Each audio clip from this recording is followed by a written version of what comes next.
É uma grande alegria estarmos aqui por um motivo tão nobre, né?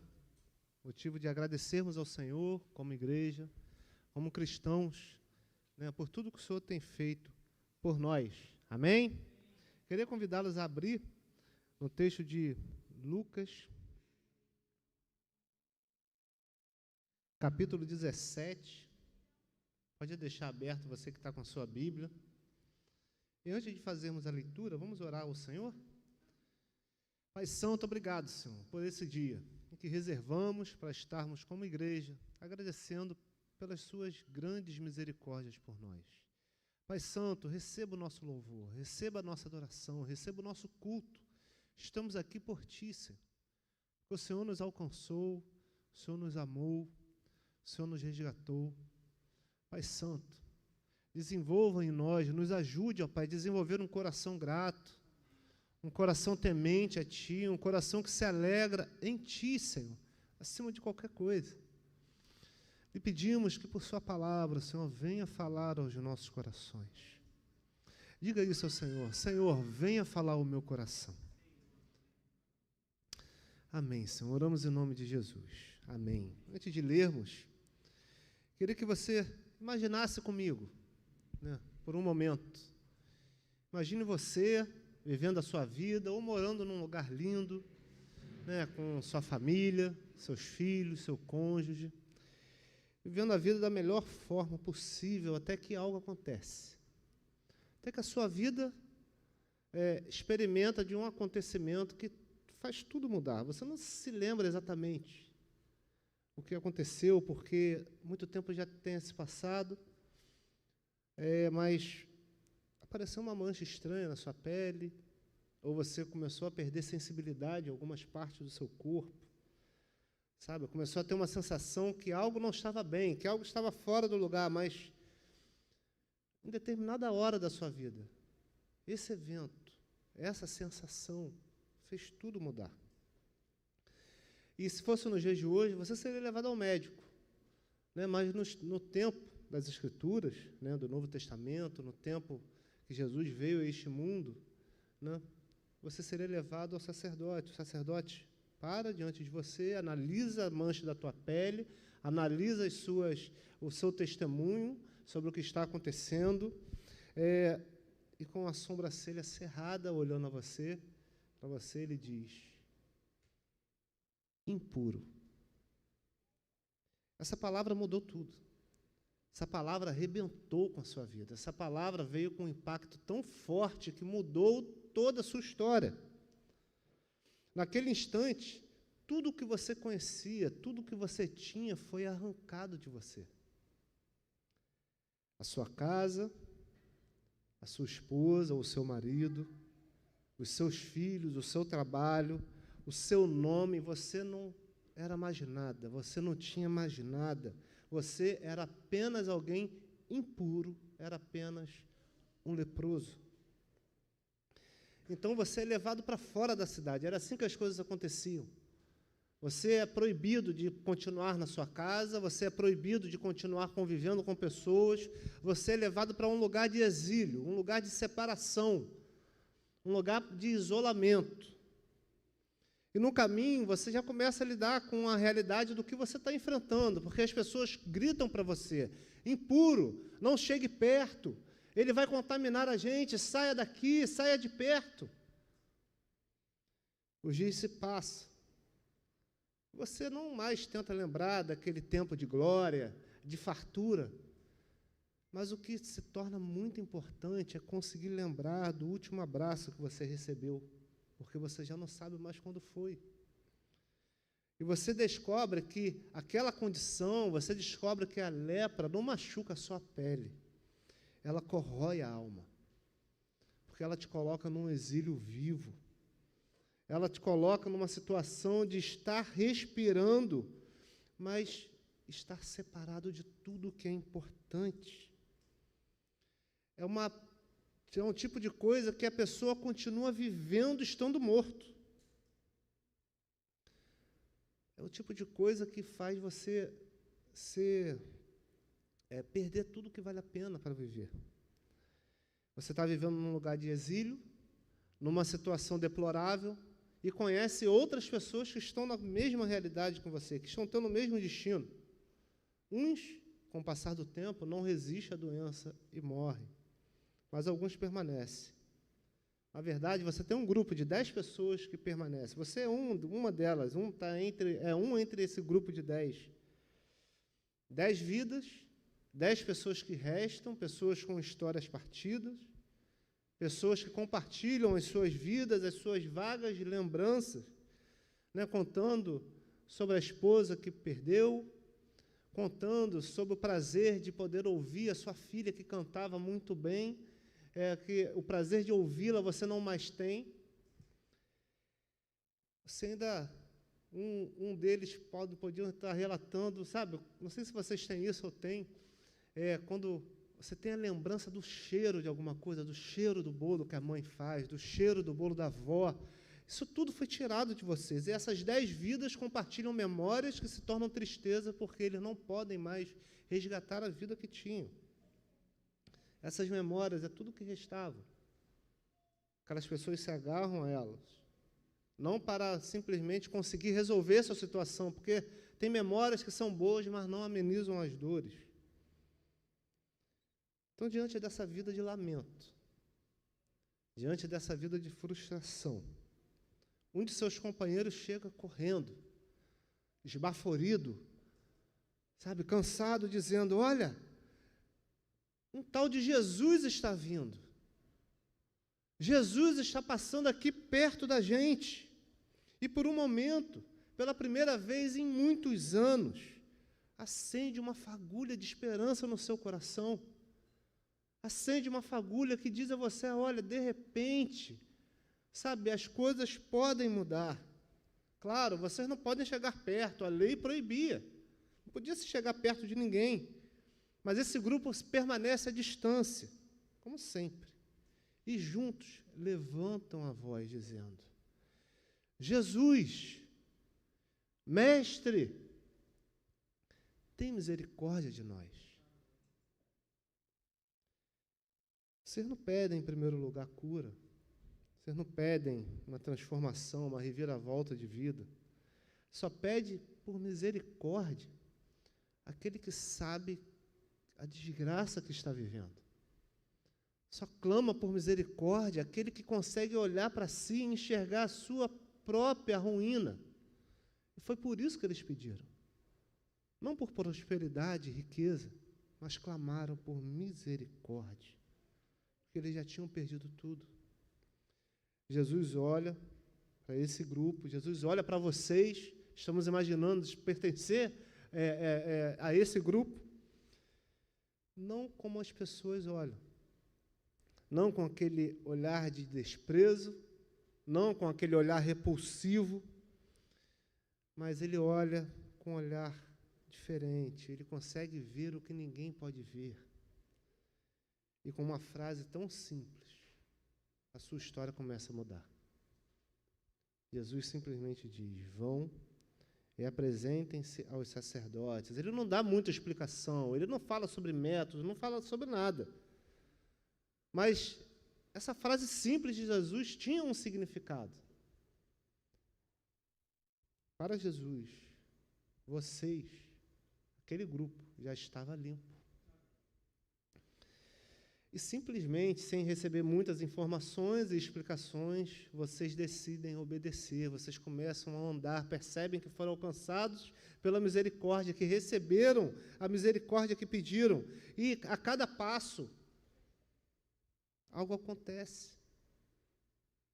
A pele começa a voltar ao normal, a dor começa a passar, a sensibilidade volta. Sabe, os olhos que antes estavam ali funcionando, mas não conseguiam enxergar tudo como realmente são, como as coisas são. O coração que sente muita coisa, não consegue sentir direito, mas isso começa a mudar, você consegue ter a sensação correta, consegue ter o olhar para a vida correto. Um começa a olhar para o outro, testemunhar o que estava acontecendo ali.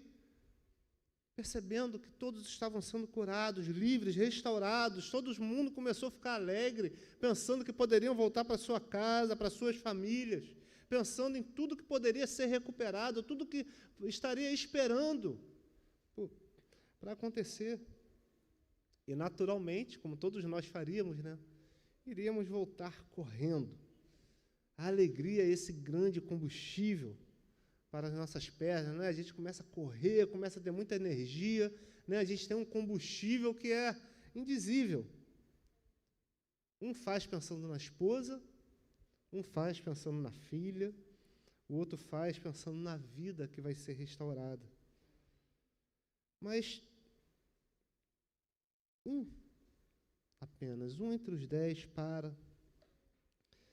começa a sentir o coração apertado, começa a pensar em algo além do voltar para casa, voltar para a vida, e começa a pensar, eu não posso simplesmente seguir, a minha alegria é grande demais para seguir adiante e voltar para a minha vida antiga. Ele vira, ele volta, não para receber a glória, mas para dar glória àquele que o curou. Ele volta para se lançar aos pés de Jesus e para agradecer Jesus. Não porque ele sentiu mais gratidão do que os outros. É impossível alguém ser curado de lepra e não sentir gratidão. Todos sentiram gratidão. Mas porque ele não apenas quis sentir, ele quis expressar. Ele quis demonstrar. E é aqui que essa história dos 10 leprosos, conhecida pela maioria de nós, ela toma uma forma diferente para a nossa vida. Porque todos nós já fomos alcançados pela misericórdia de Jesus, não é verdade? Mas nem sempre somos capazes de parar, voltar e agradecer. E olhando para esse leproso que voltou, quero pensar com vocês sobre a beleza, sobre a importância e o poder da ação de graças na vida cristã. Antes, vamos ler Lucas, capítulo 17, versículo 11 ao 19, não na versão do Ricardo, mas na versão da tradução bíblica. Pode botar na NVI, por favor? Tem uma leitura um pouquinho mais fluida.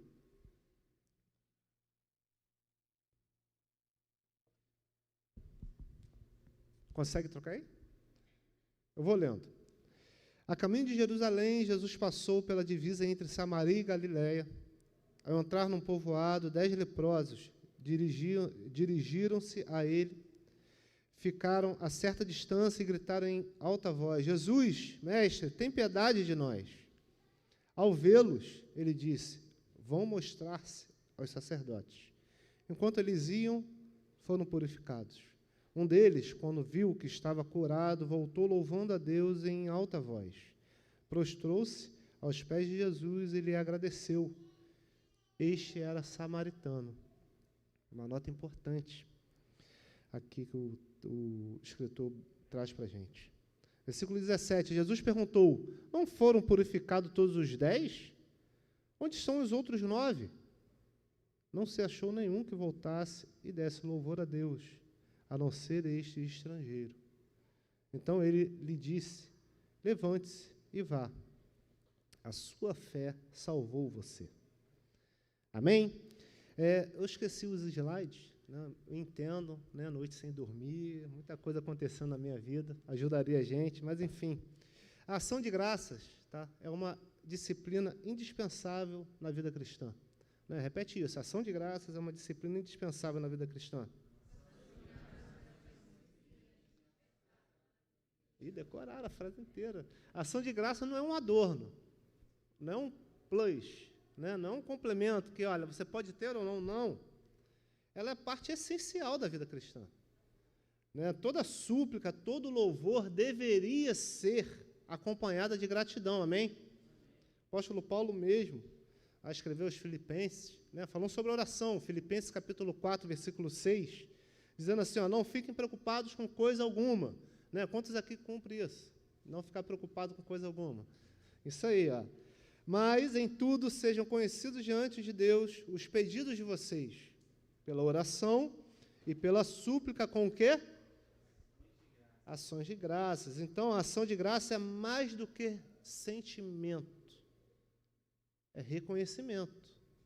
Amém? É atitude, por isso que é ação de graça, né? Reconhecimento de quem Deus é. Por isso não fiquem preocupados com coisa alguma, mas em tudo seja conhecido diante de Deus a oração, a súplica de vocês, né? Então a oração é isso, a ação de graça é isso. A gente sabe o Deus que a gente se relaciona, a gente descansa em Deus.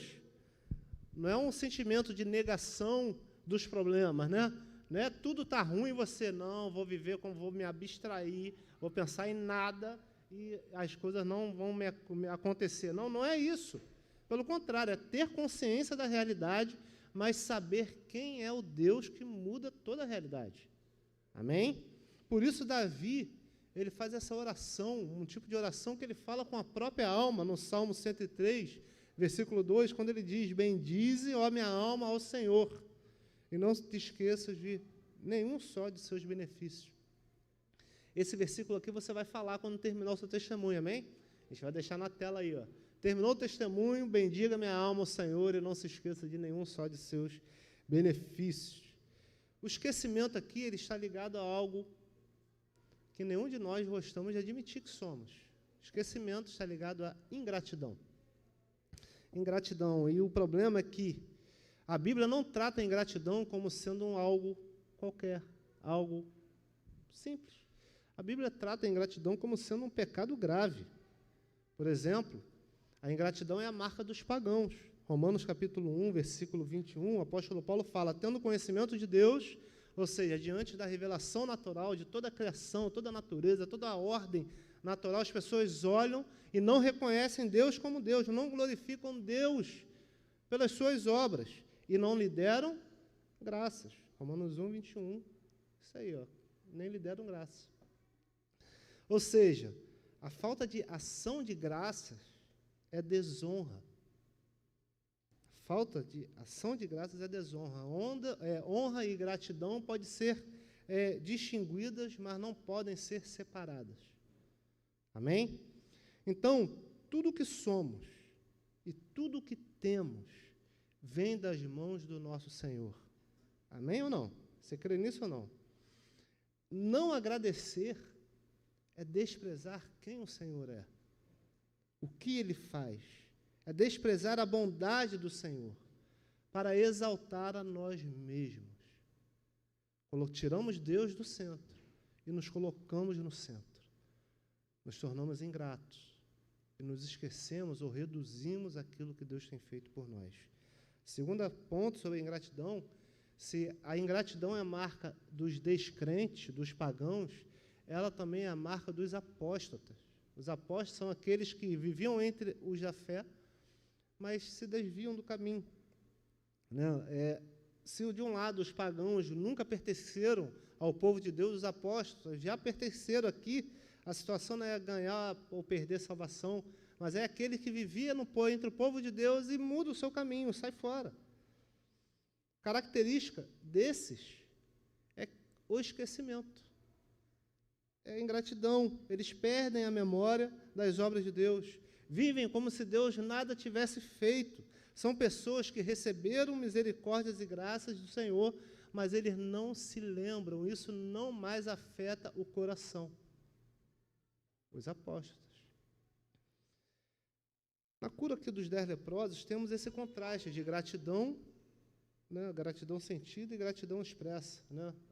O R.C. Sproul, teólogo importante aí do nosso tempo, recém-falecido há poucos anos, ele traz uma visão muito interessante aqui, que ele fala assim, olha, todo sermão que a gente vai ouvir sobre os 10 leprosos, o pregador normalmente entra falando assim, olha, 10 foram curados, mas apenas um só foi grato, que é o que retornou.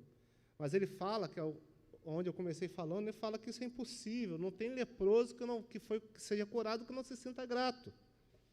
O problema, então, não é a falta de gratidão sentida, o problema está na falta de gratidão demonstrada. E fica aqui já uma questão para vocês, o quanto você faz questão de demonstrar gratidão a Deus? Os leprosos receberam a bênção do Senhor e quiseram voltar para sua casa, para sua família, para suas esposas, rever seus filhos, reencontrar sua comunidade. Todos estavam certamente gratos e emocionados, mas apenas um entendeu que antes disso tudo deveria parar, voltar e agradecer. Quantas vezes você faz isso? Diante do que Deus tem feito, diante das bênçãos recebidas, das misericórdias que se renovam a cada manhã, você está disposto a parar, voltar e agradecer. O Evangelho descreve assim, no capítulo Lucas 17, versículo 15 e 16. Um dos 10, vendo que estava curado, voltou dando glória a Deus em alta voz e prostrou-se com o rosto em terra aos pés de Jesus, agradecendo-lhe, e este era samaritano.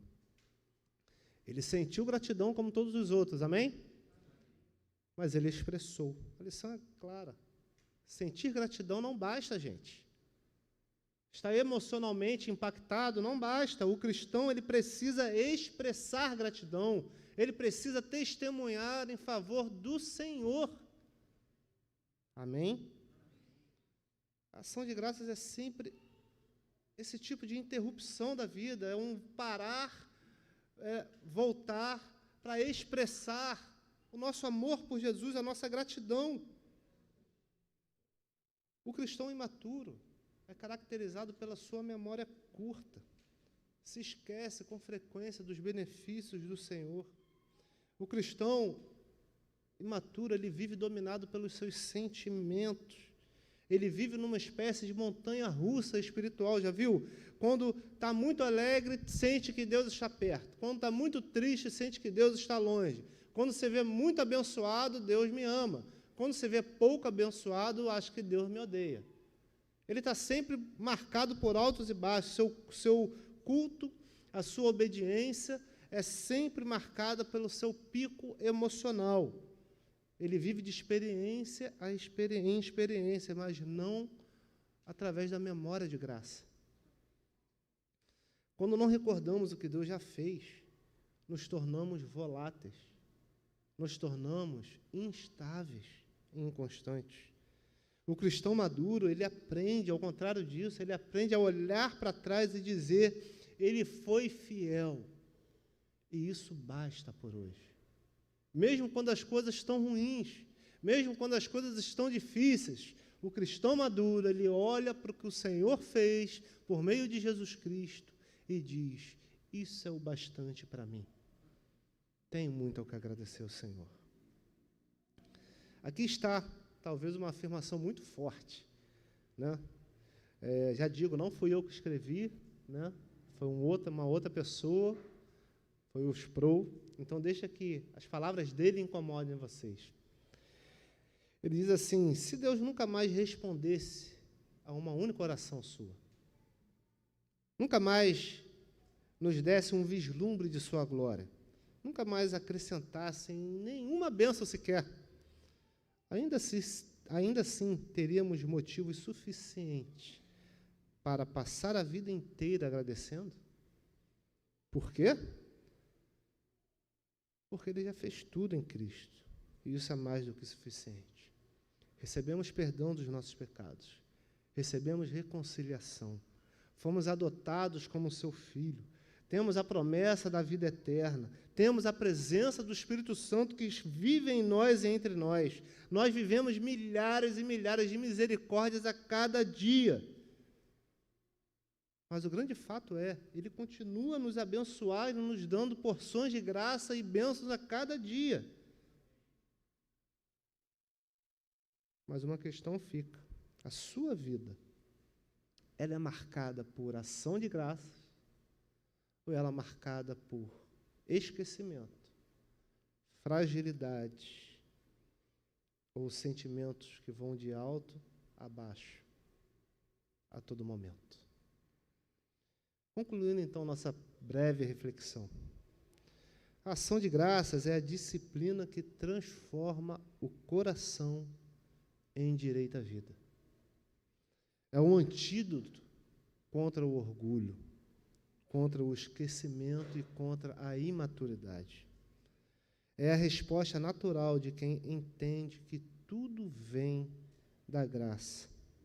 E assim como o leproso, desse texto que lemos, a cada dia precisamos parar, voltar e agradecer. Que o nome do Senhor seja louvado e que a gente sempre tenha a motivação correta para agradecer ao Senhor, porque Ele tem sido fiel e Ele tem derramado misericórdia sobre nós, dia após dia. Amém? Vamos orar. Pai Santo, obrigado, Senhor, pela sua palavra. Agora começaremos, Senhor, um momento que queremos dar honra e glória a Ti e somente a Ti. Tantas são as suas bênçãos e misericórdias sobre nós. E queremos reconhecer isso. E que esse momento não seja apenas algo que estamos fazendo aqui agora, mas seja um hábito diário, de reconhecermos a cada manhã, a cada tarde, a cada noite, a cada dia, as suas bênçãos sobre nós, as suas misericórdias, para que o nosso coração seja moldado, seja amadurecido, seja conformado à imagem de Jesus Cristo, o seu Filho amado, o nosso Salvador. Faça algo sobrenatural em nós nesta noite. Receba a nossa adoração que lhe pedimos. Amém e amém. Glória a Deus.